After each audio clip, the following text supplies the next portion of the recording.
ఒక్క ఉడతపిల్లే అనుకున్నాం, కానీ ఒక్కటి తర్వాత ఒకటి మొత్తం 3 ఉడతపిల్లలు కింద పడ్డాయి. వాటి మదర్ వస్తుందేమో అని చూసాము, కానీ రాలేదు. అట్లే వదిలేస్తే కాకులు పిల్లులు చంపేస్తాయేమో అని ఫస్ట్ లో మా పప్పీకి తీసుకున్న బోన్ లో పెట్టాం. వాటి మదర్ వస్తుందేమో అని బోన్ కూడా బయట పెట్టాం, కానీ రాలేదు. ఉడతపిల్లల ఆకలికి అరుస్తుంటే సిరెంజ్ తో పాలు పట్టడానికి ట్రై చేస్తున్నాను. నాకేమో ఇది ఇప్పుడు ఎక్స్ట్రా పని అయ్యింది.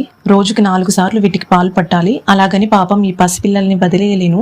ఇవి పెద్దయ్యేంత వరకు ఇక వీటి బాధ్యత నాదే. మన చుట్టూ ఉన్న ప్రతి మూగజీవి బాధ్యత మనమే తీసుకోవాలి. వాటికి ఫుడ్ వాటర్ అందించే బాధ్యత మనదే. మనుషులం మనం పెట్టకపోతే ఆ నోరులేని జీవాలకి ఎవరు తిండి పెడతారు పాపం. నాకైతే ఇప్పుడు దేవుడి పరీక్షలాగే అనిపించింది.